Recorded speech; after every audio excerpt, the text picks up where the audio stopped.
Nih teman-teman, hari ini kok tumben bisa full ya? Tadi fullnya mulai jam berapa? 10 ya? Ya. Masa, setelah 11 aja gak ada suara nyanyi, kok sampai lengkap. Ini M3 enggak? Teman-teman, usahakan Anda tetap bisa on time jam 10 ya. Kenapa kita mau disiplin waktu dulu? Oke? Saya mau cerita dulu, kemarin saya Burama, nggak ada ya Burama di belakang, Elizabeth ya sama Christian dan banyak adik juga, itu kita ke Jakarta ya, menghadiri acara makan bersama dengan CEO Prudential, nggak tahu namanya siapa, tiap-tiap gitu ya, sama staf direksinya Prudential baik dari Hong Kong, Singapura sampai dengan UK ya. Yang luar biasa ada satu statement yang mungkin bisa kita membuat kita pede ya, karena ada banyak broadcast di BlackBerry yang saya dapat dari teman salah satu Jakarta itu yang bilang bahwa hati-hati Prudential mau bangkrut ya, hati-hati Prudential mau dibeli AIA kan gitu ya. Mungkin ada yang dengar juga nggak? Nah, sampai banyak polis Prudential yang mau disurrender katanya. Nah, ada satu statement dari beliau yang bilang bahwa Prudential UK sangat bangga dengan Prudential Indonesia karena prestasinya yang luar biasa selama 15 tahun ini. Dan para staf direksi memastikan untuk tetap support Prudential Indonesia, tetap berbisnis di Indonesia. Itu yang mungkin bisa jadi satu patokan bahwa kita tetap stay di Indonesia ya. Karena banyak omongan yang nggak enak, wah Prudential gini, Prudential gitu, padahal enggak. Ya, satu bukti ya kita bikin acara di Ritz-Carlton, saya rasa bukan biaya yang murah, benar nggak? Kemarin sampai sempat ngomong sama Ibu Helen Hakim ya, kita sering hadiri acara Prudential juga, tapi perasaan selama ini nggak ada yang namanya sop visit, itu nggak ada. Kemarin ada teman-teman ya, masakannya enak-enak, soalnya yang makan orang top-top, jadi kita kecipratan enak ya. Ya tapi nggak kendel-kendel yang gede-gede, nggak tetap pecah semua ya, nggak bisa yang mahal banget. Oke, itu ada satu sharing buat kalian semua ya. Dan yang kita undang pun juga bukan yang murah-murah loh ya. Itu kemarin MC-nya aja Uli sama Sarah Sesan ya, sama Sarah Sesan. Kemudian yang nyanyi juga lumayan, ada Glenn Fredly, terus ada sampai itu Funky Papua ya. Cuman sayangnya Funky Papua nggak ada gaya breakdance-nya, karena kan kita bawakannya tentang Nusantara Indonesia. Jadi lucu kalau Funky Papua-nya breakdance di depannya orang bule, diketawain nanti ya. Jadi jelek semua. Oke, teman-teman, saya mau tanya ini, yang calon UM, coba angkat tangan, yang merasa tahun ini bisa jadi calon UM. Berapa orang? Sedikit ya. Yang merasa mau menjadi rookie club. Rookie club. Yang start club. Yang rookie club ini sebenarnya kasihan, berarti udah pasti nggak start club. Makanya lucu gini. Kan lucu, harusnya kalian jangan kayak dulu. Start club dong, kalau gagal baru rookie club. Masa dipancing yang mau rookie club gini? Berarti sudah pasti nggak mungkin start club ya. Kok yakin ke rookie club? Kan kalau menang start club nggak dapat rookie club. Ya, sekarang saya mau tanya, yang pasti merasa nggak UN, pasti merasa nggak bisa rookie club, pasti nggak merasa start club. Jujur, boleh nggak katakan? Ayo, mana? Loh, nggak ada. Lah ya nggak ngangkat tangan belas, ini mau ngapain di sini? Saya mau tanya. Hah? Teman-teman, Anda mungkin salah satu yang duduk di sini tanpa tujuan. Ya, tahun ini mau diakhiri dengan apa? Bingung, ya kan? Ya, saya cuma mau kasih Anda satu pandangan gini loh teman-teman. Kita kalau jalani ya pasti harus ada tujuan, betul ya? Masa kita nyetir mobil nggak ada tujuan? Kita ini bisnis di Prudential juga harus ada tujuan. Saya nggak ngerti apa yang ada di benak Anda tentang bisnis di Prudential, ya. Tapi saya akan coba bawa kembali Anda untuk mengerti siapa saya dulu, ya. Mungkin ada yang jadi baru kan nggak kenal saya. Teman-teman, mungkin nggak kalau menurut Anda ya, ada orang nggak punya referensi, nggak punya relasi banyak, ya teman-teman biasa, nggak ada yang sangat kaya banget, ya dia lulusan S1, tapi udah lama nggak kerja di S1-nya dia, ya. Kemudian dia mau mulai coba bisnis di Prudential, ya. Mungkin nggak dalam waktu 5 tahun lah ya, 5 tahun. Anda pikir dari 2004 sampai ke 2009, hanya 5 tahun. Tiba-tiba orang ini bisa punya income rutin di atas 100 juta per bulan. Ya, gimana menurut Anda? Itu bisa terjadi di Anda semua nggak? Kalau harus bisa, itu rada paksa, ya kan? Sebenarnya nggak bisa, tapi harus bisa pokoknya. Sama kayak mau makan obat ini, berani nggak? Harus berani, ya ini berarti paksa, ya. Semua bisa teman-teman. Orang yang tadi saya cerita itu bukan orang hebat di Prudential, nggak ada apa-apanya. Di Jakarta kalau orang-orang yang sharing kayak gitu, mungkin dia bilang gini, 3 tahun setengah kemudian orang ini bisa 100 juta per bulan. Itu versi Jakarta, ya. Teman-teman, Anda harus tahu, Prudential ini benar-benar loh bisa kasih bukti paling telat 4-5 tahun pasti 100 juta per bulan. Asal Anda ikuti sistem dari agent menjadi UM, menjadi SUM, dan menjadi AM, pasti capai itu. Nah sekarang ayo kita perbaiki, ya. Ayo kita perbaiki, walaupun tinggal 1,5 bulan, tetap Anda harus perbaiki ini dengan hasil yang sangat-sangat bagus, ya. Teman-teman, bagi yang mau rookie club, saya tulis sekali lagi, ya. Rookie club itu sebenarnya enteng. Rookie club itu 198 juta, tapi sampai 28 Februari masih lama kan? Betul? Yang start club pun juga nggak terlalu banyak, 388 juta aja sampai 31 Desember. Tapi summitnya mungkin sampai pertengahan Desember aja. Oke? Kalau memang ada tipe orang yang nggak optimis, wah saya nggak mungkin bisa semua, ya sudah.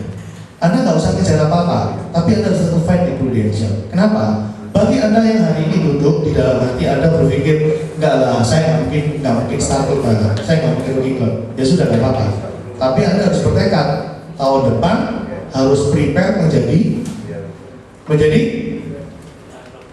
apa teman-teman? Langkah pertama tujuan kita dari agent mau jadi apa? UM, betul ya? Saya tulis lagi UM. Anda tahu nggak syaratnya UM itu apa?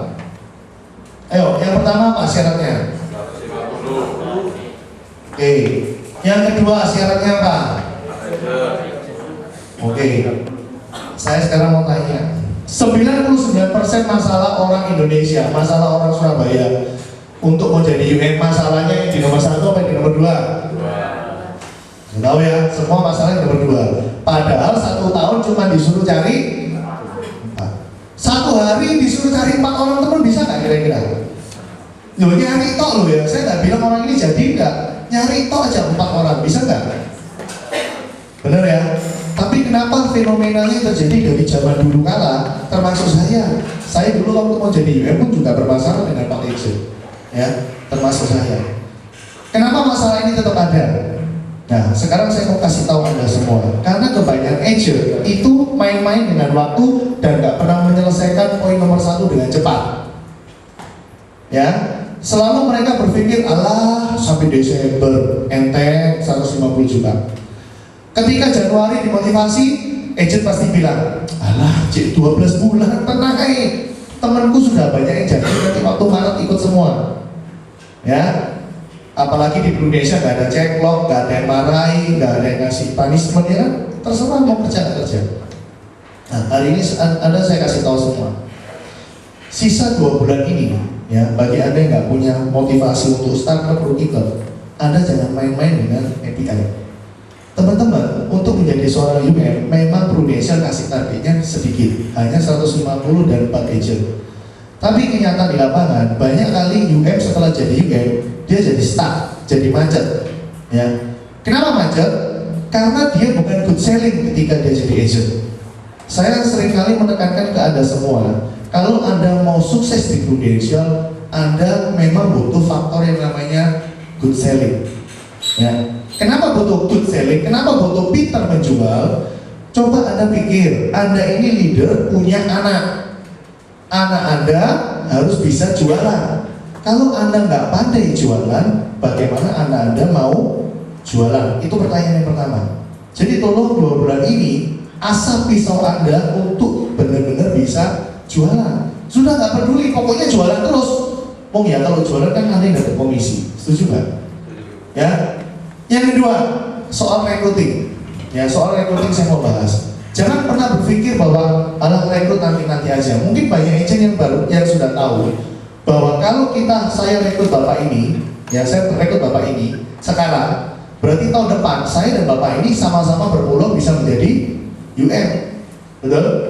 Nah, ada banyak agent yang berpikir gini, waduh kalau dia UM saya UM, cuan apa? Bener nggak? Ya kan? Dapat untung apa sama-sama UM? Ini pemikiran yang bodoh.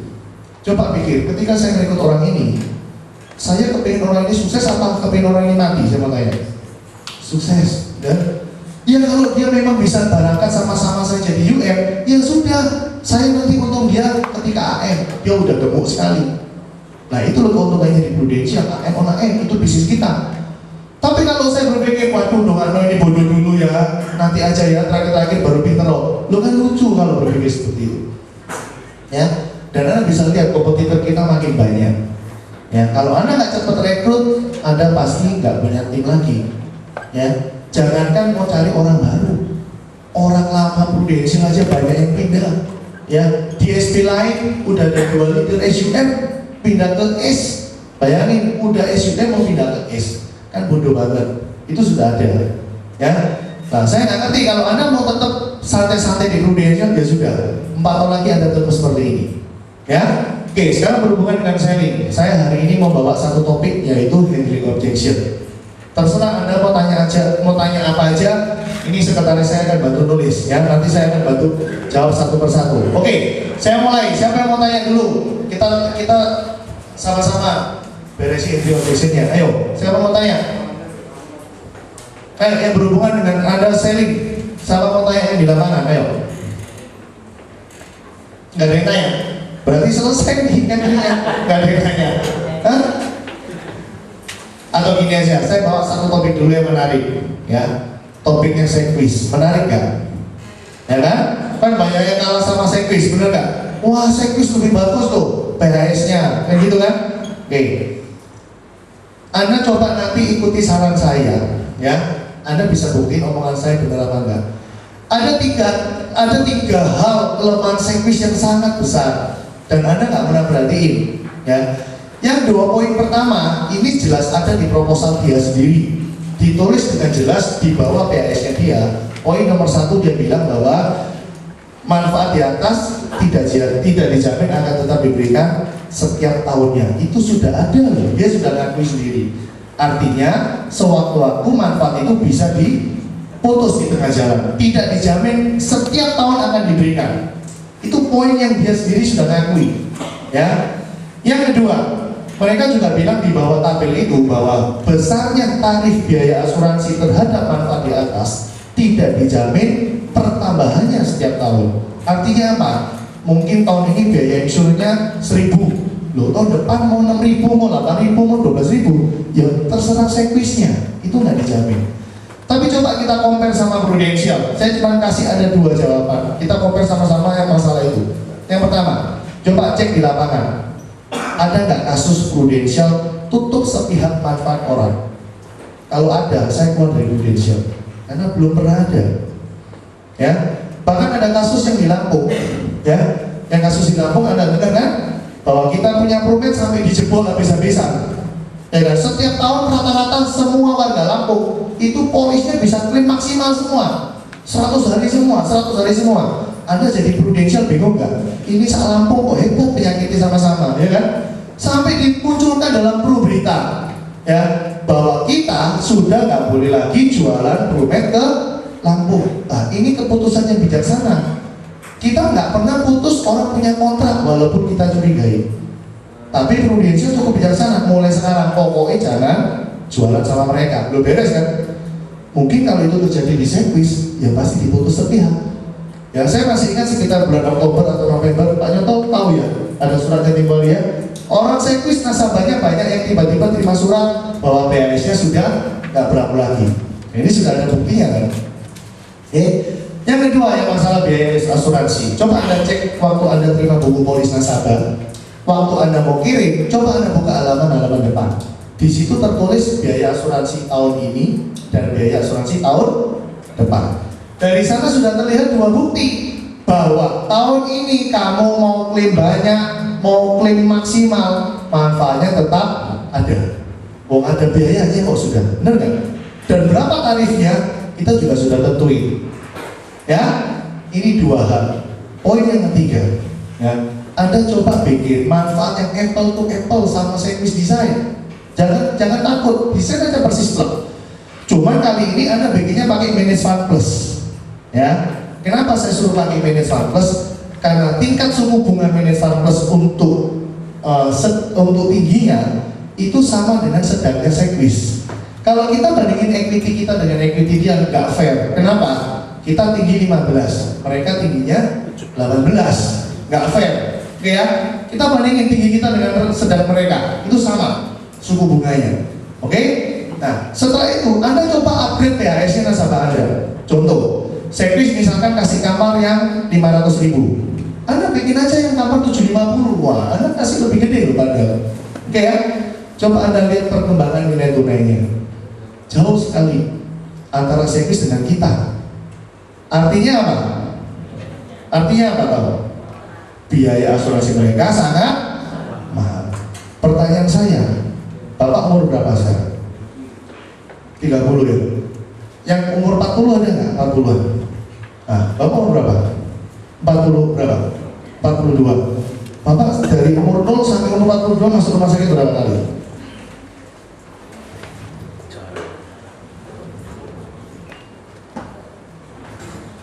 Sekali. Sakit apa? Demam berdarah. Anggap orang ini dulu join nomor 5 sama mamanya diikuti nomor 5. 37 tahun cuma masuk rumah sakit sekali. Dia bayar biaya asuransi 37 tahun. Itu sudah berapa beda selisihnya dengan Prudential? Itu yang jadi pertanyaan. Ngerti maksud saya? Coba Anda bikin aja kalau nggak percaya proposal yang Manage Fund Plus dengan dia persisin.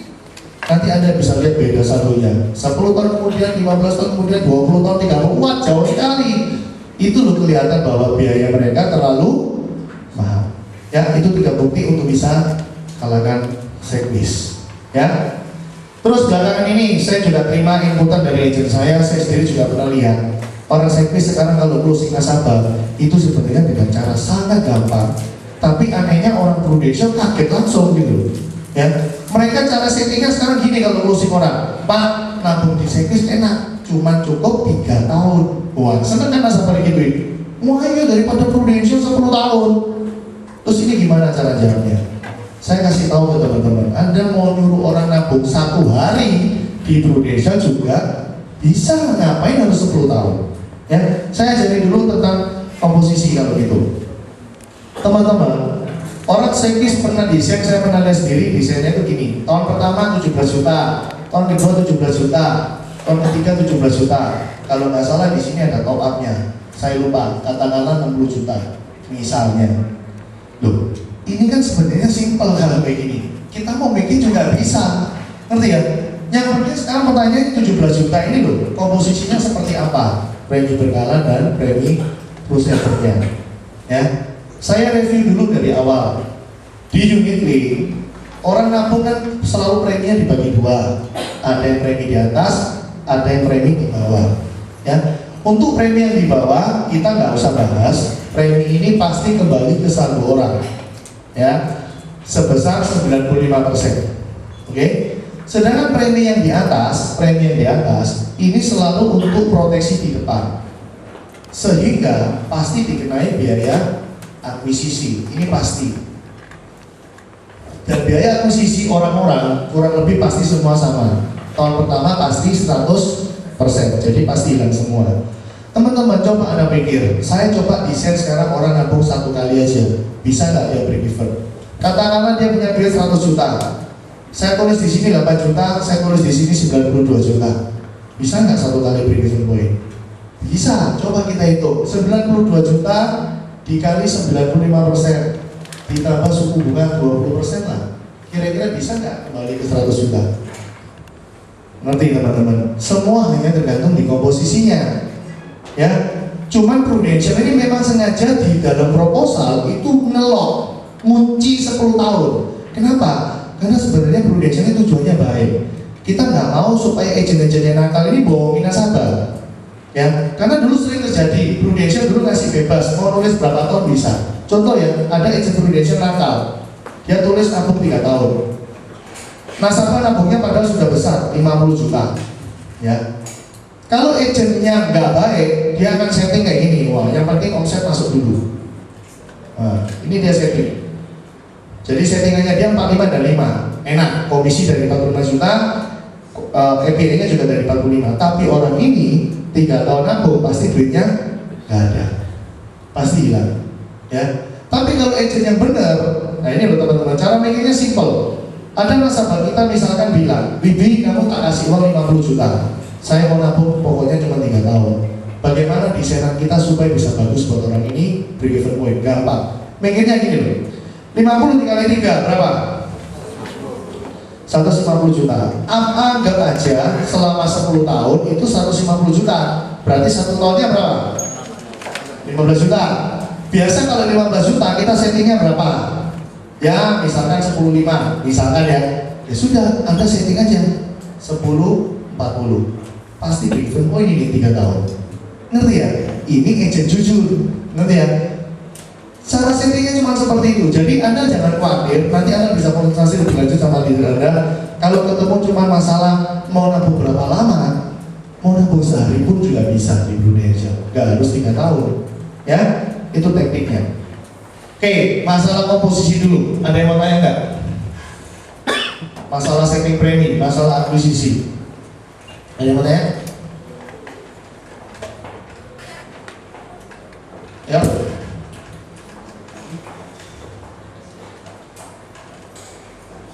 Gimana?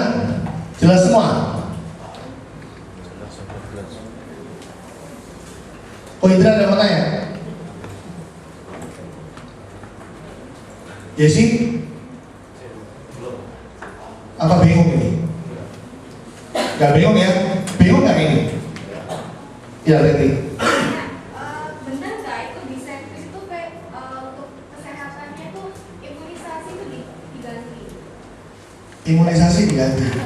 Kalau saya pribadi ya, kalau masalah sepele misalkan, bener nggak ini bilang lahirin diganti. Nah ini sekarang ada lagi imunisasi diganti. Pertanyaannya cuma simpel.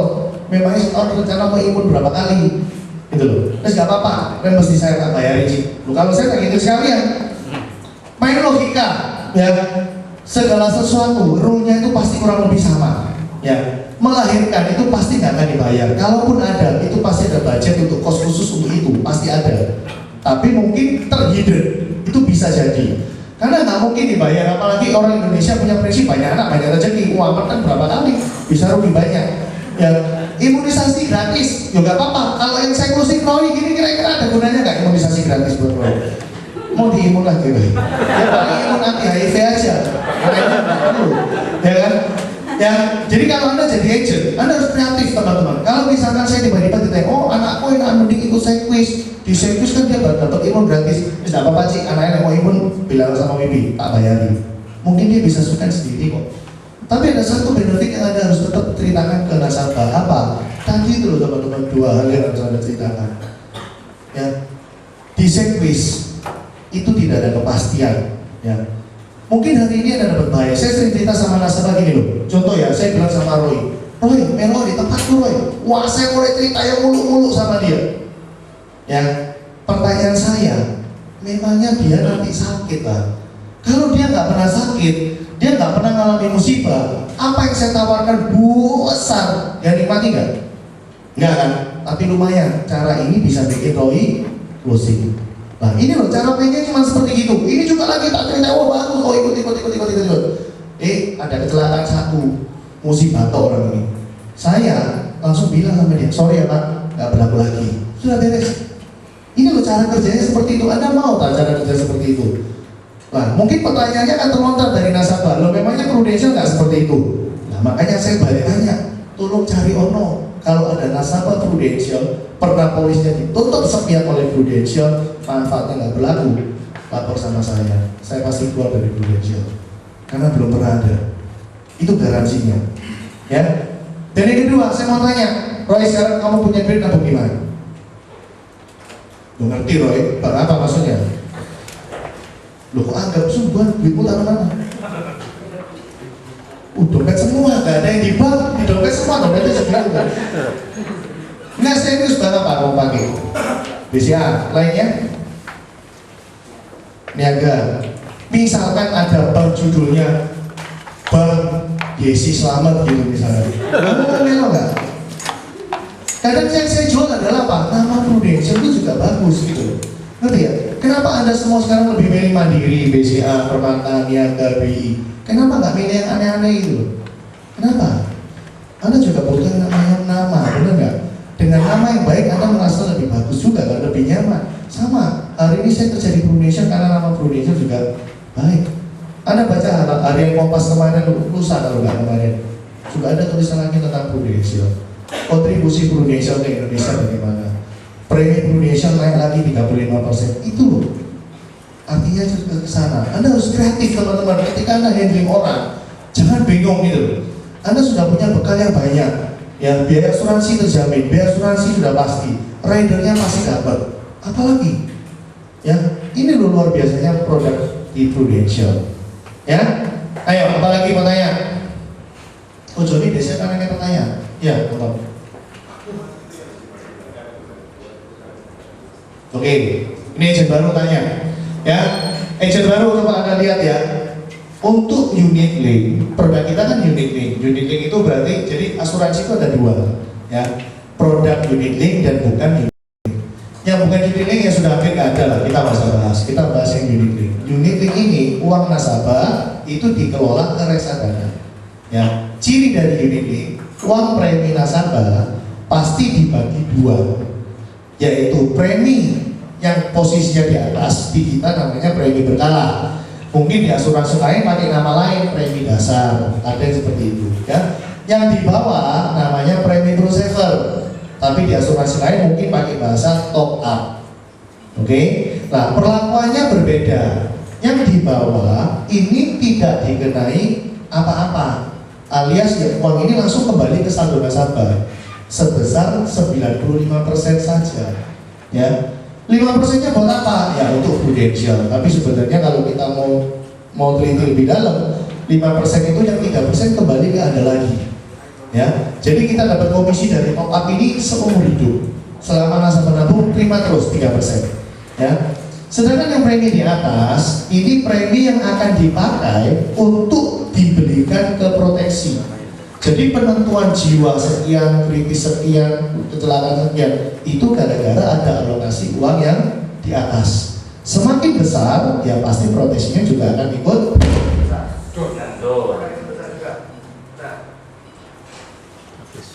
Sesuatu yang diberikan untuk proteksi, itu pasti akan mengalami biaya akuisisi. Apa biaya akuisisi? Biaya akuisisi adalah biaya yang akan diberikan ke reasuransi dan kita agen asuransi. Ya cuma kita nggak pernah ngomong bahwa oh ini komisiku, kan nggak enak. Ya kita ngomongnya ke reasuransi. Ya siapa reasuransi? Reasuransi adalah pihak ketiga, bukan Prudential. Ya pihak ketiga yang akan mengganti kalau terjadi musibah ke nasabah ini. Ya besarnya berapa biaya asuransi? Besarnya berapa biaya asuransi? Ya, biaya akuisisi untuk tahun pertama itu semua sama di semua perusahaan, yaitu sebesar 100%. Jadi uang yang ditaruh di atas itu pasti hilang tahun pertama. Jelas ya? Nah, satu di akhir itu pasti berhubungan erat dengan penentuan komposisinya. Ngerti ya? Semakin besar komposisi di atas, tentu saldo dia akan semakin kecil di awal, benar? Kalau saldo di awal kecil, ya pasti di ujung akhirnya akan lebih kecil daripada yang ininya lebih kecil, ngerti ya? Contoh misalkan uang ini 45 dan 5 dibandingkan dengan yang 10-40, sama-sama nabung 3 tahun, saldo akhirnya besar siapa? Ya pasti besar yang di bawah, ngerti ya? Tapi dampak proteksinya pasti lebih besar yang di atas, ngerti ya? Tugas kita ketika kita closing nasabah, kita nggak pernah bilang tak dong mati cepet ya supaya dapat cuan, enggak. Ya, kita selalu ngomong sama nasabah, ya sekaligus untuk nabung juga jaga-jaga, benar? Berarti kita nggak boleh merugikan orang dong. Ya, kita mendesain dia berapa tahun, di tahun terakhir dia usahakan bisa break even point yang tadi saya sebut BEP. Break even point artinya uang yang sudah dikeluarin itu sama dengan nanti saldo yang di akhir. Jelas ya? Nah, ini ada satu cerita lagi yang luar biasa. Saya barusan ngecekin saldo nasabah saya. Saya di Prudential sudah 7 tahun.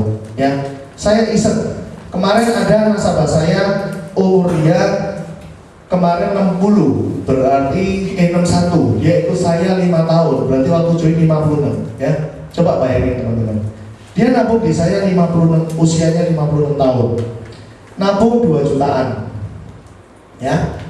Orang ini yang saya kasih contoh pasti yang nabungnya rutin. Kalau nggak rutin nggak bisa dikasih contoh. Ya. Saya kaget. Saya nggak ada persiapan apa-apa ke rumah dia. Saya cuma bawa lembaran SMA saya yang menunjukkan posisi saldo dia per kemarin. Oke. Saya datang tujuannya mau closing PHS-nya dia. Ya, karena mumpung usia 60 masih bisa di PHS. Ya. Singkat cerita saya langsung nantang AI ini. Saya bilang, AI, tolong ambil polismu AI. Tak cek no saldonya berapa. Ya, saya kaget teman-teman waktu polisnya dibuka, ternyata quotation dia itu versi tahun 2005 waktu saya closing, itu equity fund kita janjinya adalah 20%. Wah, dalam hati saya nutupi kayak Prudential ya, 20%. Tahu nggak teman-teman yang saya kaget? Ternyata saldo dia versi proposal dengan versi asli itu gede asli 20 juta. Luar biasa nggak Prudential? Itu teman-teman. Ya. Terus tadi pagi saya baru cek lagi, ya.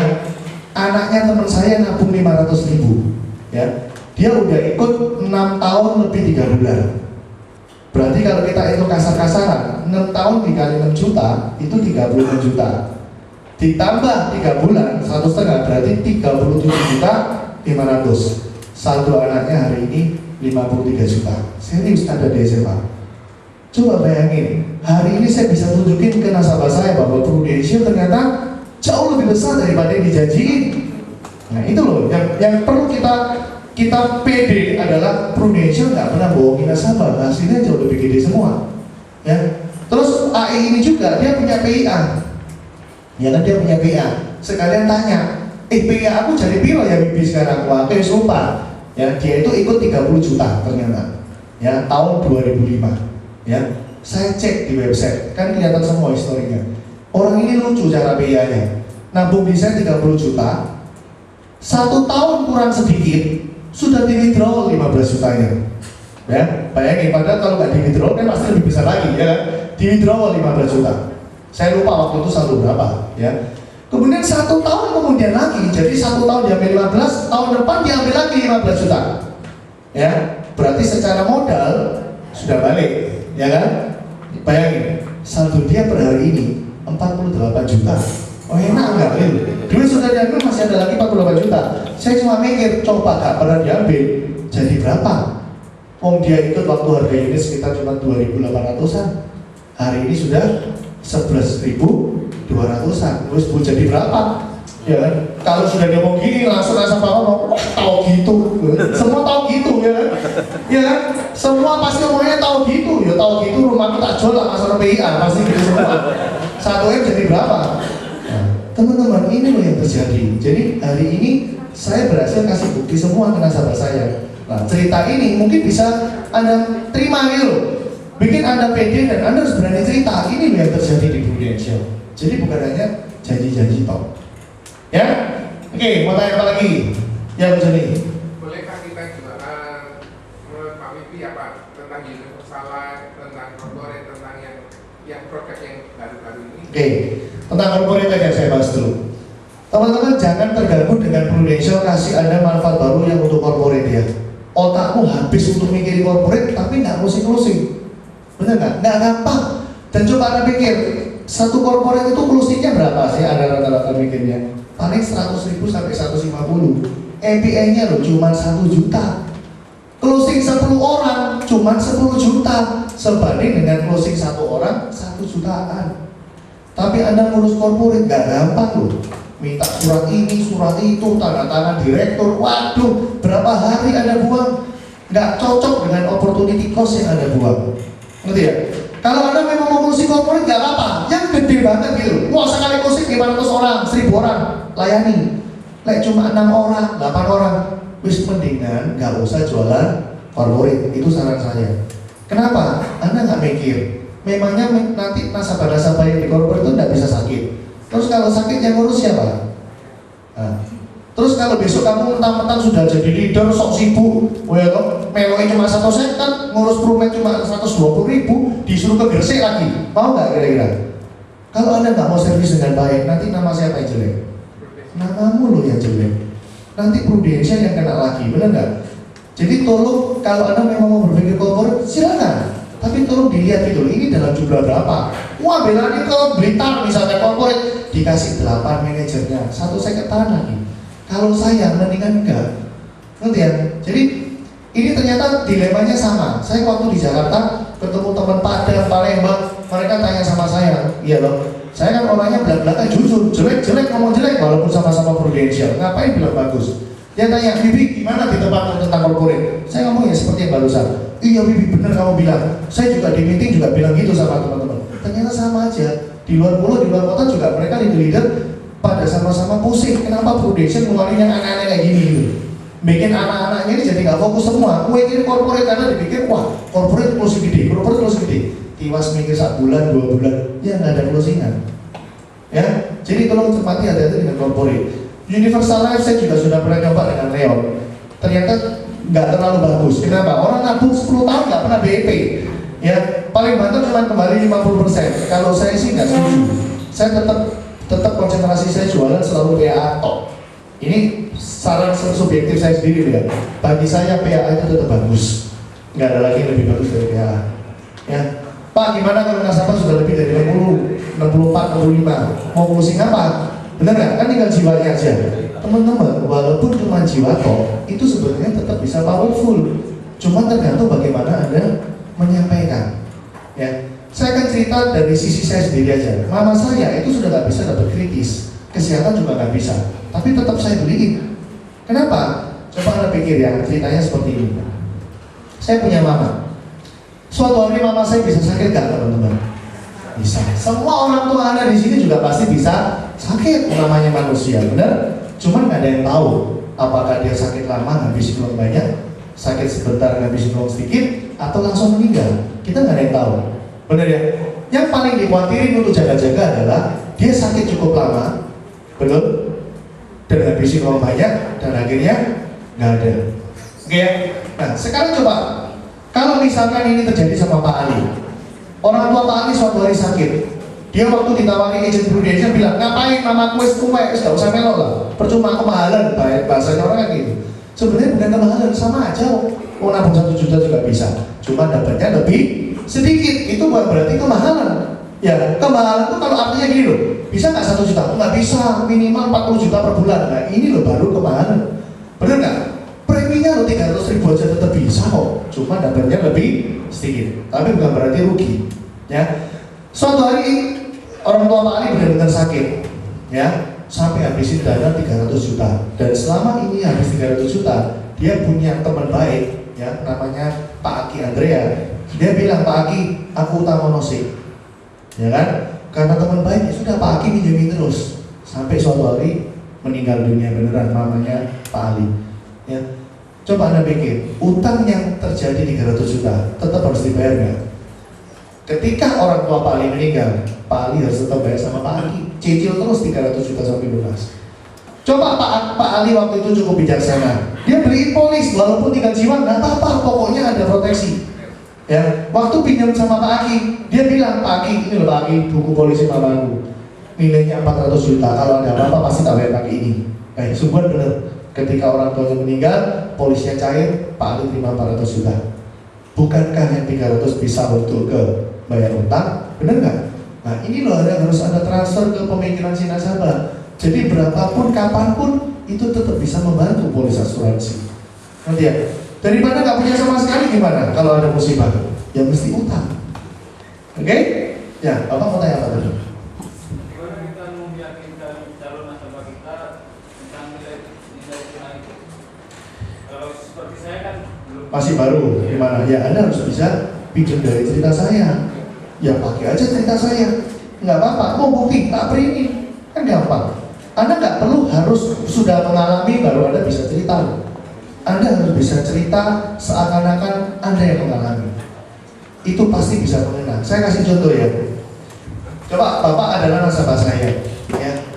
Nasabah ini dalam hal ini konteksnya mengkhawatirkan bahwa kanker itu mesti stadium lanjut baru dibayar. Klaim itu susah bayarnya. Ngurus klaim itu pasti kelamaan. Ini konteksnya, objectionnya. Saya agent baru, ya. Saya sekarang mau cerita, menurut Anda cukup powerful nggak cerita saya? Dan saya nggak ngalamin. Saya bilang gini, Pak, saya kasih Anda satu cerita beneran. Di kantor saya, Pak, ada orang namanya Ibu Warren, itu nasabah di tempat kita. Nah, itu bukan nasabah saya, bukan nasabahnya Ongko. Ibu ini suatu hari dia sehat-sehat, dia ke Singapura, cek ternyata kaget ada kanker teroris stadium 1B. Dari Singapura dia langsung berangkat ke Jepang, Pak. Selama 10 hari di Jepang, total billing dia 118 juta. Nah, waktu itu sama dia langsung dikirim ke kita. Sama kita langsung ditransfer ke Lugas untuk diterjemahkan, karena Indonesia hanya terima bahasa Indonesia dan bahasa Inggris, nggak terima bahasa Jepang. Dalam waktu 7 hari Indonesia kasih 1 miliar ke nasabah ini. Bapak mungkin kenal nggak sama orang ini? Saya cerita kayak gini meyakinkan nggak buat Bapak? Kenapa meyakinkan? Karena ada detailnya semua. Ngerti ya? Cerita walaupun saya nggak ngalami, tapi kalau saya bisa detailkan sampai ada di mananya, berapa harinya, totalnya berapa, itu pasti bagi orang ini true story. Loh, dan ini memang true story beneran, bukan bohongan. Itu nasabah klaim di SB7 dulu, zaman saya masih agent. Dan cerita ini selalu saya pakai sampai hari ini, makanya saya ingat. Dan itu beneran semua. Nah, ini harus saya ingat juga cerita saya gitu. Dia dari Singapura ke Jepang, teman-teman. Dari Jepang dia 10 hari, kwitansinya dikirim ke Indonesia, itu 118 juta. Indonesia bayar 1M. Dari cerita ini menjawab banyak hal. Pertama, klaim kita cuma 7 hari. Ya, waktu itu cuma 7 hari beres. Yang kedua, kanker bukan stadium lanjut. Ini stadium 1B sudah dibayar. Oke, ini yang luar biasa kan. Yang ketiga, bahwa klaim untuk sakit kritis itu nggak bertele-tele. Selama semua dokumen lengkap, ya pasti sudah beres. Ya. Nah, kenapa kok orang ini bisa klaimnya gampang? Simple. Orang ini waktu ikut ini kan 1M. 1M zaman dulu itu medicalnya komplit dari atas sampai bawah, tipe paling lengkap. Ya. Dan orang ini waktu 2004 join, dia waktu itu sudah ngaku bahwa saya tahun 94 ada teroid. Dia ngaku loh sama Prudential. Nah, karena sudah ngaku ya sama Prudential ditambahin, cekkan teroidmu. Ternyata dicek pakai T3 T4 negatif. Nah, berarti per dia join, Prudential sudah tahu loh. Wis ngaku teroid dan tak cek nggak ada teroid, ya sudah tak terima. 1 tahun kemudian kena teroid. Ya Prudential sudah nggak perlu curiga apa-apa kan udah jelas, udah ngaku dicek negatif, sekarang kena wis bayar, beres. Kadang kalau kita melihat ada satu klaim yang lama, Anda jangan keburu-buru dengan negatif dulu. Tapi coba dicermati kenapa harus lama? Karena mungkin mencurigakan. Ya, Anda harus ingat teman-teman, proses klaim di asuransi itu sangat-sangat berbeda dengan klaim di tempat lain. Klaim asuransi itu kalau sudah kadung ditransfer, walaupun Anda ketahuan bohong, itu nggak bisa diambil lagi. Ngerti nggak? Makanya orang yang dari pihak yang mau bayar, kalau selama ini dianggap mencurigakan, ya pasti diinvestigasi dulu dong, bener nggak? Coba dibalik, Anda enak aja dari sisi yang konsumen ngamuk-ngamuk, kok lama gini-gini. Coba dibalik, Anda yang mau bayar orang ini, kelihatan agak mencurigakan, Anda investigasi dulu nggak? Kecuali kalau ada aturan main, Anda sudah bayar ketahuan, bisa diambil lagi, ya pasti dibayar cepat, ngerti nggak? Masalahnya kan nggak bisa diambil lagi. Nah itu ya, jadi jangan keburu untuk judge negatif dulu. Oke? Itu.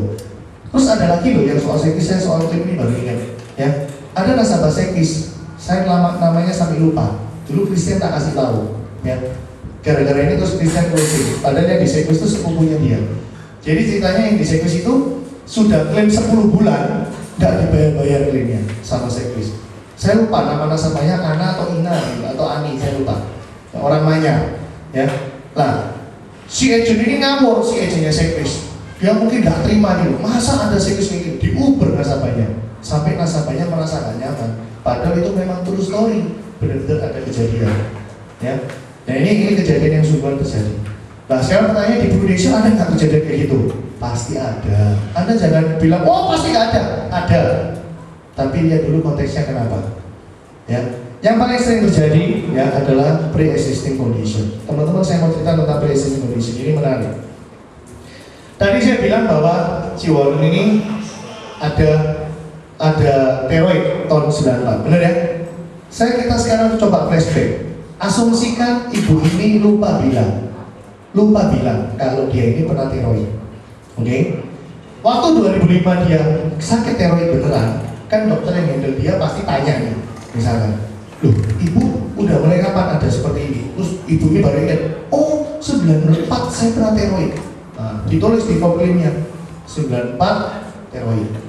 Kira-kira nanti klaimnya dibayar nggak? Ini loh yang namanya pre-existing condition. Kenapa?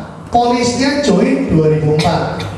Tapi ketika mungkin 2005 ada informasi baru yang menyebutkan 94 pernah teroid. Nah ini otomatis tidak akan dibayar karena dianggap memanipulasi data. Itu yang terjadi. Ya, klaim di tempat saya, directing saya juga pernah ya, agent saya Nancy. Ya closing, waktu closing itu saya nemenin dia kok, ya. Orang Ambon, ya namanya Ibu Lana, ya. Ibu Lena, oke? Dia ikut nggak banyak, klaim kritisnya cuma 20 juta. Ya, dia klaim kritis kanker payudara sebelah kiri. Waktu itu klaim nggak dibayar sama Prudential, sinerginya bilang, oh, mosok 20 juta aja nggak dibayar. Kalau memang orang ini niat bohong, nggak mungkin kalau 20 juta kok digetno sekalian. Memang sehat kok asli nih lu. Kan alasan dia cukup masuk akal kan. Saya akhirnya waktu itu ke Jakarta, saya tanya langsung, kenapa kok klaim ini nggak dibayar? Ternyata berdasarkan formulir klaim yang ditulis sama dokternya sendiri, bayangin, Prudential nggak investigasi, dokternya ngomong-ngomong sendiri. Di form klaim itu ditulis 94 ada benjolan payudara kiri, 95 diapain, 96 diapain, jadi ada terus prosesnya. Tapi ketika closing, kok nggak ono informasi ini semua gitu loh. Nanti ya, dia waktu closing jawabnya tidak alias sehat kabeh. Nah begitu ngeklaim ada informasi seperti ini, ya dianggap orang ini berbohong. Otomatis klaimnya nggak dibayar. Nah teman-teman, kalau case ini ditelusuri, Anda sekarang baru tahu kan, oh ternyata kayak gini. Coba Anda nggak telusuri, Anda tetangganya Bu Lena. Anda waktu jenguk Bu Lena, terus Anda bilang, ya Pak Bu, Ibu kan dengan ikut Prudential ya? Oh nggak dibayar kok. Nah, ya kan? Oh Anda langsung ngomong saya Indonesia. Hati-hati loh Indonesia, melok Prudential. Tetanggaku kanker payudara loh, gak dibayar sama Prudential. Nah, langsung sampai mana-mana, bener nggak? Itu loh yang sering terjadi teman-teman. Ya, karena saya juga sudah pernah ngalami. Yang agent saya mungkin sering saya ceritain. Saya dulu pernah hampir dapat closingan besar, ya. Yang laki 100 juta, yang cewek 100 juta, anak-anaknya 2 jutaan semua. Wah, bayangin, bakalan dapat case besar. Malam harinya, yang perempuan sempat ngomong lagi telepon sama saya. Bibi, saya AI sama susu mendingan medical dulu ya. Nanti kalau bagus baru disetorno, kalau jelek kan bisa diperbaiki dulu. Oh iya AI, pengen ucapin keren sampai dia. Ya sudah. Besok paginya tiba-tiba anaknya telepon saya bilang, sorry, papa mamaku nggak sida mewah. Nah, orang ini backgroundnya memang benci asuransi. Ketika sudah hampir di closing sama Michael Alvin, anaknya kan kenal saya. Dia bilang, papa mamaku melok Michael. Datang ngono, akhirnya itu saya gitu. Nah, kemudian saya tanya, memangnya opo kok tiba-tiba batal, mau malam masih mau medical. Ternyata ceritanya gini, malam hari papanya telepon sama temennya, ya.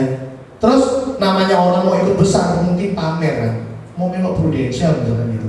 Temennya di telepon sana bilang, hati-hati loh, koncoku barusan gagal ginjal, nggak dibayar sama Prudential. Orang sudah benci asuransi, tiba-tiba dapat info kayak gini, langsung batal, ya kan? Saya yang penasaran, memangnya ada lah case Prudential di Surabaya gagal ginjal nggak dibayar. Saya tanya sama ADS, akhirnya ketemu satu agent, namanya Tan Juliana. Nggak tahu orang itu masih ada nggak? Saya telepon, ada nggak nasabahmu yang barusan klaim gagal ginjal nggak dibayar? Ada, ini aku barusan dari rumah ini ngambil premi lanjutan. Loh apa Om Bibi? Saya cerita gitu. Saya cerita, akhirnya saya dapat informasi dari CC ini. Tahu nggak ceritanya kayak apa? Jadi orang ini memang ada masalah dengan ginjal. Kemudian dokter bilang, Pak ada 2 pilihan. Yang pertama cuci darah, yang kedua pergi ke Singapura aja. Siapa tahu dikasih obat produk mendingan. Karena kalau orang sudah kadung cuci darah, nanti terikat terus, tambah lama tambah pendek, game over berarti pasti. Ya kan? Nah akhirnya orangnya ke Singapura, sampai Singapura dikasih obat dan agak perlu mendingan. Karena ternyata bukan gagal ginjal, tapi radang ginjal. Nah karena nasabah iseng, Nasabah bilang sama Tan Juliana, klik no, dia bilang gitu. Si Juliana sudah bilang, nggak bisa Su, karena kalau mau klaim gagal ginjal harus sudah cuci darah. Itu syarat klaim untuk gagal ginjal. Nah, nasabah ini karena orang iseng, wis salah coba, nggak dibayar, nggak apa-apa nyoba, soal dibayar. Nah, akhirnya juga nggak dibayar dengan alasan cuma radang ginjal. Ya, nah si nasabah nggak ngaku kok, nggak dibayar nggak apa-apa, namanya orang ngetes. Tapi kayak tadi saya cerita itu, temennya dia kan pasti tahu semua kalau orang ini kena ginjal. Ditanyai, ya apa kon prudential, dibayar nggak? Saya cuma simpel ngomong, enggak. Orang ini ngomong sama calon klien saya, sampai akhirnya jadi batal kayak gini, gitu. Jadi kadang itulah yang terjadi di lapangan. Ya, cerita yang hari ini saya ceritakan itu bolak-balik saya pakai untuk closing orang. Dan Anda harus pakai alat-alat ini untuk bisa Anda ceritakan untuk bisa closing. Ya, seperti itu. Ayo, ada lagi yang mau tanya? Ada lagi? Apa?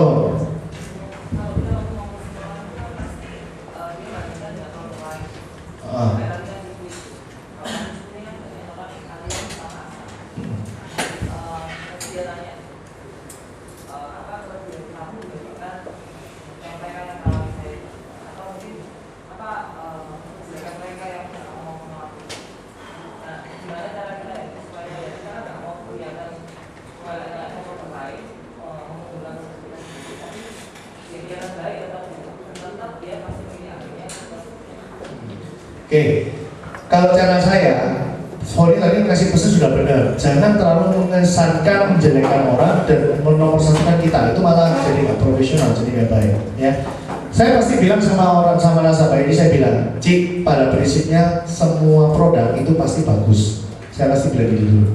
Semua produk juga pasti ada plus dan pasti ada minusnya. Ya, minusnya Prudential ada, tapi itu juga merupakan plusnya.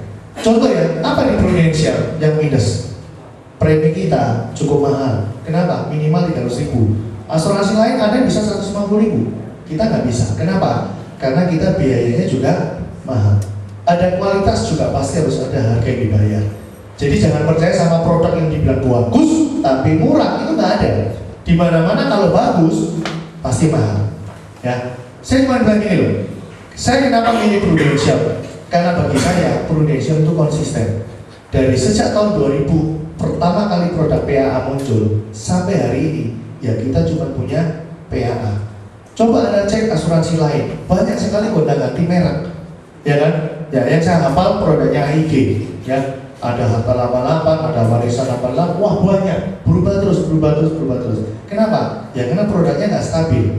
Kita punya produk selalu sama, itu kelebihan kita. Nah, sekali lagi, saya selalu menekankan ke nasabah adalah hidden cost, ini yang paling penting. Ya, banyak asuransi lain itu yang pakai hidden cost. Kenapa bisa ada hidden cost? Karena memang tidak kelihatan di depan.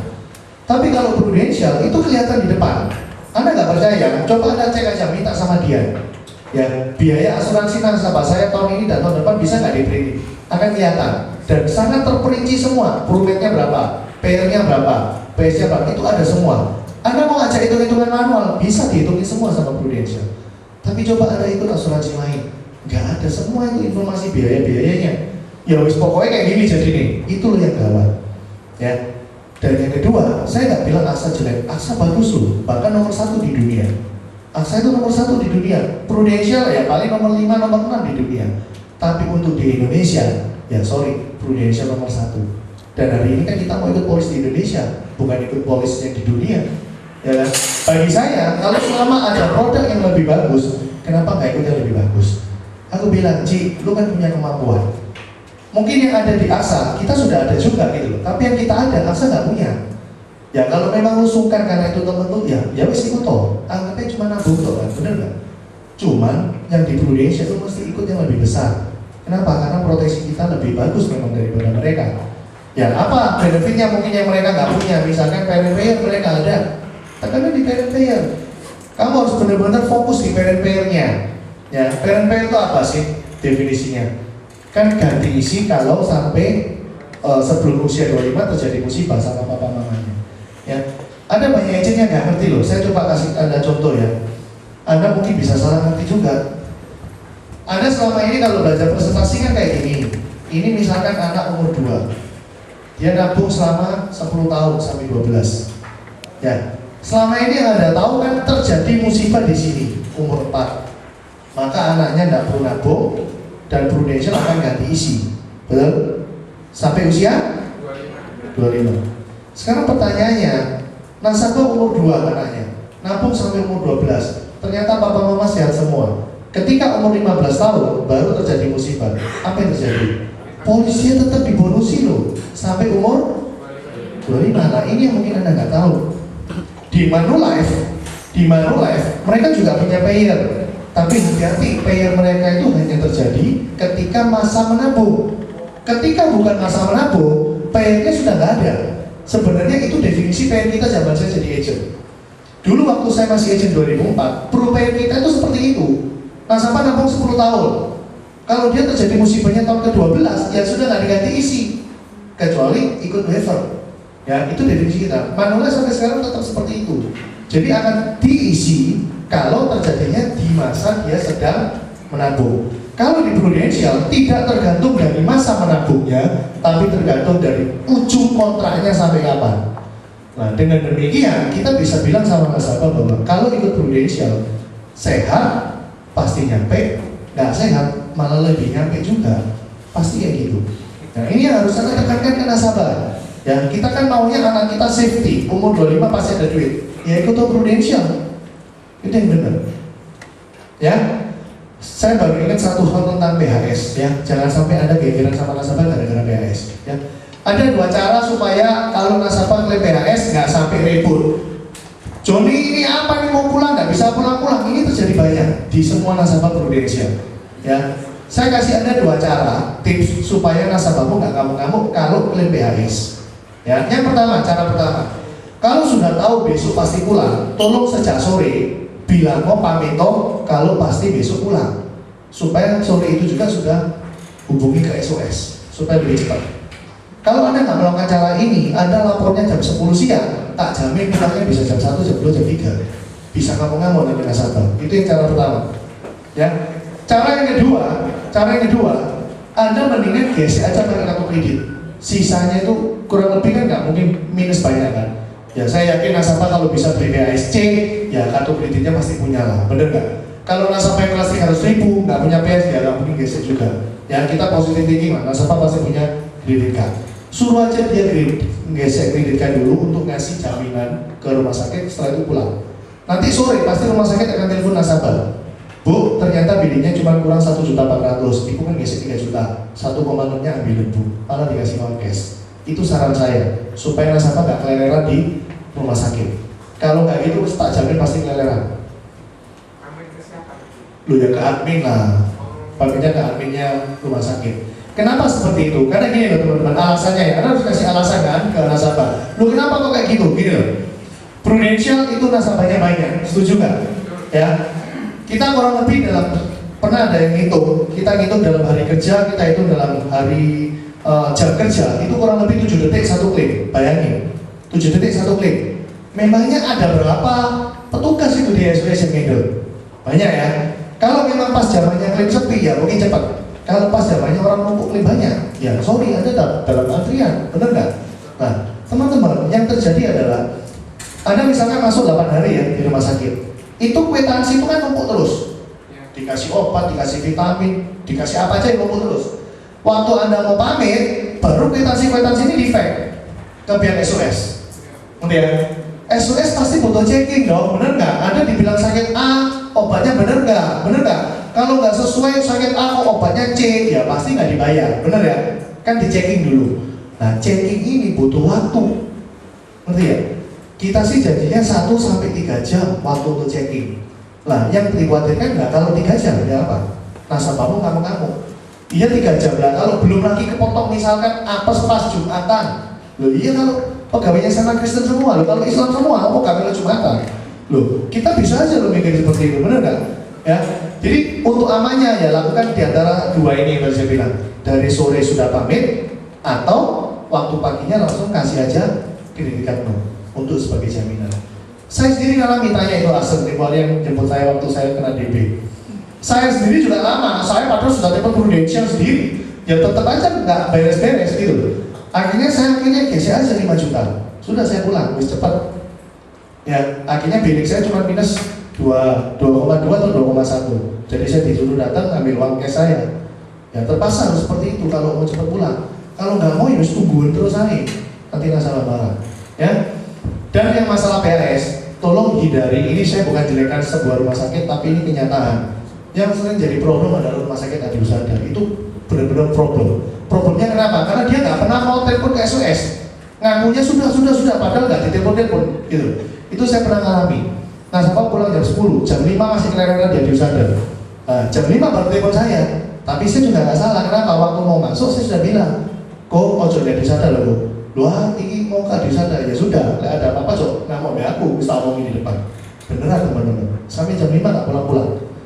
Pihak Adiusada bilang sama nasabah saya, sudah di-fake. Padahal nggak ada yang terima itu. Nggak ada yang nge-fake. Buktinya apa? Saya berhasil telepon ke Prudential. Nah, waktu itu ada yang bisa bantu saya. Ternyata dicek ke SOS, tidak ada pernah sama sekali kontak Adiusada ke SOS. Tapi dia berani ngaku sama nasabah, sudah. Nah, ini loh gilanya SOS, gilanya Adiusada. Ya kan? Sampai akhirnya begitu di-handle dalam waktu 10 menit, saya ditelepon balik sama Prudential. Pak, nasabahmu minus 14.000. Loh, cuma minus 14.000 loh, keleleran jam 11 sampai jam 5. Bayar no, tak telepon nasabahmu. Kok, kamu cuma kurang bayar 14.000 ya? Loh iya, kamu kok tahu? Loh ini loh baru semua di-handle sekarang. Dari tadi itu nggak diurus. Nggak tahu apakah mereka pelit atau apa, saya nggak tahu. Tapi ini sudah kasus kedua bermasalah di rumah sakit situ. Ya, jadi saran saya kalau memang ada nasabahmu punya PHS, kalau mau ngamar, ya kalau bisa jangan di Adiusada. Itu problem. Dan kita udah lapor ke Prudential. Kalau bisa di blacklist saja. Nah, tapi ternyata Prudential cek kalau nggak salah pihak stafnya situ nggak ngerti cara kerjanya gitu. Ini masalah. Ini Pak Ramawan tadi nasabah saya itu juga pernah gegeran sama Adiusada. Sudah lapor, sudah tunjukin kartu, ternyata nggak diteleponin loh sama SOS. Sampai hari ke-4 atau ke-5 dia mau pulang, baru kaget, bilingnya keluar semua, SOS nggak bayarin. Kenapa? Karena ternyata dia nggak telepon ke SOS. Tapi alasan dia agak konyol, alasannya waktu Pak Ramawan itu masuk, pas lagi change shift gitu loh. Yang menjaga shift katanya nggak lapor sama dia. Saya rasa nggak mungkin gitu lah, mau kartunya harus dipegang mereka. Nggak mungkin, ya mungkin mereka pelit lapor aja. Nah, cuman karena Pak Ramawan ini ngeyel, dia marah-marah, nggak mau tahu, bilingnya besar, waktu itu 30 juta lebih. Dia pokoknya nggak mau bayar, karena dia merasa nggak bersalah. Ya ini pihak sudah bayarin sendiri. Jadi lucu itu kasusnya ini Pak Ramawan ini, tanya sama dia nanti ya. Pak, nanti kamu diwawancara sama teman-teman, ditanyain. Yang kasusnya Adiusada ini, Adiusada juga dulu, habis 30 juta lebih anaknya. Ya, oke, mau tanya apa lagi? Ya, tidak.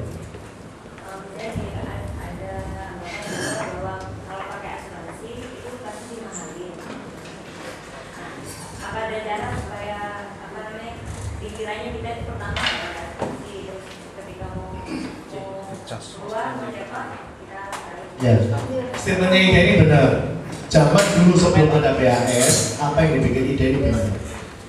Tapi setelah ada PHS, justru enggak Ida. Kalau kita sudah pakai PHS, ketika nasabah kasih PHS ini ke pihak customer service, dia waktu masukin ke komputernya itu langsung kelihatan planningnya semua. Jadi dia nggak akan berani mempermainkan harga, justru akan disesuaikan dengan plannya. Karena kalau mereka sampai main harga, kan pasti pihak SOS dan Prudential tahu.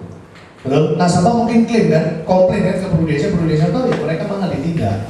Yang berbahaya itu kalau gini loh, nasabah nggak punya PHS, hanya punya Prumed. Kalau punya Prumed, tolong pesenin sama nasabah ketika dia masuk rumah sakit ditanyai, mendingan jawaban nggak punya asuransi, itu yang benar. Ya, kenapa? Karena ketika Anda punya Prumed dan ditanyai sama suster punya asuransi, bahwa jawab punya, dipikir yang di sana itu dibayarin semua. Ya, jadi langsung digorok semua. Kan nggak ada plannya, tapi Anda bilang punya, sudah dimalin semua. Itu saya sudah pernah terjadi. Ya, saya punya cerita ini nyata sungguhan. Nasabah saya, ya, itu kena mutabir. Hari ini masuk ya Adiusada lagi, wah problem tok itu Adiusada ya, Adiusada. Masuk kelas VIP mutabir, ya, anak loh, pasti lebih mahal karena ada dokter anak, dokter anestesi, ada semua dokter-dokternya. 3 hari 2 malam dia ngotot nggak punya asuransi. Suster Adiusada itu agak bercengok, nggak percaya coba masuk on. Berapa menit sekali kamu ditanya, Bu punya polis asuransi, keluar. Nggak lama ganti orang lagi, Bu punya polis asuransi, sampai benar yang ditanyain. Ya, nasabah saya sudah tanya saya ajari jangan bilang punya. Singkat cerita pulang habis 1,4 sekian. Ya, 1,4 sekian. 2 minggu kemudian loh, jadi di bulan yang sama loh. Gantian istri saya yang sakit muntaber juga, penyakitnya sama, kamarnya sama di depan, sama-sama VIP, sama plugwis. Yang enak ini dibuat label-label kan enak. Sama, ditanya lagi punya polis asuransi, punya polis, sampai istri saya ini bener, ya kan? Akhirnya dia ngaku punya. Dia bilang punya akhirnya. Anda tahu nggak waktu saya mau ambil billing, totalnya itu 2,9. Saya kaget, kamarnya podo, penyakitnya podo, hari ini podo, semua podo. Kenapa bisa beda banget? Ya kan? Tak lihati, ternyata yang paling ngawur nomor 1 dokter. Dia minta 1 kali kunjungan 600.000, nggak kurang ajar. Wah, saya mau marah-marah. Saya telepon sama saya ngomong sama telepon doktermu sekarang, saya mau ngomong sama dokternya. Ya kan? Sudah diteleponin, mana saya mau ngomong, nggak boleh ngomong. Akhirnya sama dokternya dikurangi, jadi 150 ke 200, langsung drop semua. Tapi tetap ujung-ujungnya saya bayar tetap 2, lebih, 2,2an. Nah ini loh, kurang ajarnya rumah sakit di situ aja gitu. Ya, mendingan bohong. Saya pernah punya ya, anak saya waktu itu masih punya Promed, masuk di ACOS. Wah, ACOS lebih keren. Ada pengumuman di sebelahnya kasir di resepsi. Saya lupa bahasanya, intinya gini loh. Kalau sampai punya polis bilang nggak punya, nyusul denda 25.000. Ada tulisan gitu nggak salah. Atau tulisannya apa gitu? Pokoknya intinya kayak gitu. Ya, saya sudah bilang, saya bocor. Kan karena saya ditanya, punya polis asuransi? Nggak punya. Saya bilang gitu karena nggak punya PAS waktu itu. Ya kan? Nah beneran, nah, gimana cara hindari ini? Gampang. Begitu sudah pulang saya bayar, saya datang ke dokternya sendiri. Dok, tolong diisi. Ya udah gitu aja. Ya malah nggak bayar. Nah itu tekniknya seperti itu. Untuk hindari supaya nggak dibeli aja sama dokternya. Ya saya nggak ngerti ini yang nakal dokternya atau rumah sakitnya. Tapi saya sudah pernah alami. Tapi kalau PAS jangan khawatir, nggak mungkin dipermainkan seperti itu. Justru PAS ini seperti pagar gitu. Sudah plan ini ya pasti plan ini, nggak mungkin beda. Ya seperti itu.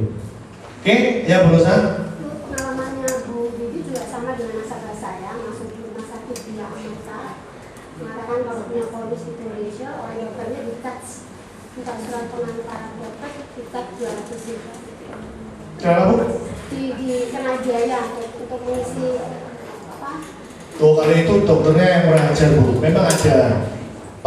Saya waktu saya sendiri sakit, ya. Dokternya itu sempat bilang sama susternya, saya waktu tak kasih no, dokternya bilang mau kasih no suster aja.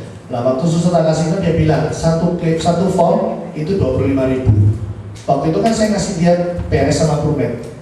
Ya sudah, nggak apa-apa. Saya kan, PAS-nya sudah ada. Saya punya 2 polis lagi, Promed sama Promed Prudential sama Promednya Penny. Waktu saya mau kasih, dokternya pecah satu form 25.000. Ya sudah apa-apa lah, amal aja. 200.000 dok. Lah itu data lagi. Mitra keluarga kan juga sama 150.000 untuk legalisir billing aja. Itu kebijakan masing-masing lah Bu. Tergantung Anda, bukan karena insurannya ya, tapi karena ya mereka sendiri ngecasnya ngawur gitu loh. Mungkin mereka tahu, kamu kan dapat benefit bentar lagi. Jadi sama dia dikasih cas lagi ya, terserah. Tiap orang beda-beda. Ya, mitra keluarga berdasarkan pengalaman juga ada jeleknya. Jeleknya yaitu tarif obatnya sangat mahal. Tarif obatnya dibandingin sama apotek di luar beda jauh sekali.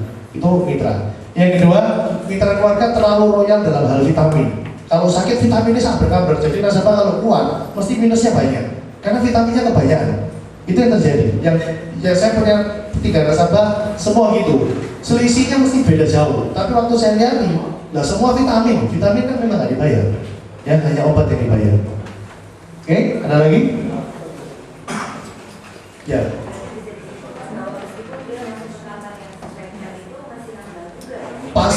Pasti nambah. Dan nggak mungkin orang sakit nggak dikasih vitamin. Masuk obat tok terus, vitaminnya pasti bayar. Pasti. Nggak ada. Aneka perawatan itu cuma infus, hasil lab seperti gitu. Ya. Hati-hati ya teman-teman dalam hasil lab Prudential ini sangat-sangat teliti. Ya. Proses klaim ini sangat lucu. Contoh kayak saya ya. Saya kan ngambil labnya di Siloam. Tapi ternyata Siloam ini masih mengeluarkan kwitansi yang rumah sakit zaman dulu. Dulu namanya kan Budi Mulia, bener nggak? Jadi saya ini waktu rawat jalan, waktu klaim rawat jalan, sama Prudential sempat nggak dibayar dengan alasan, loh, iki kok iso Budi Mulia gitu loh maksudnya kan Prudential curiga loh kamu masuk di sini kok Budi Mulia kok aneh gitu loh masa ada orang cek labnya di rumah sakit Budi Mulia nyamarnya di Siloam kan lucu ya kan dibayar sama Prudential. Nah, akhirnya saya cerita baru akhirnya dibayar ya agak-agak kayak gitu lah karena namanya orang membayar kan pasti teliti ya nggak ada apa dikit pasti ada masalah ya itu hati-hati. Terus lagi soal cek lab nah bahasa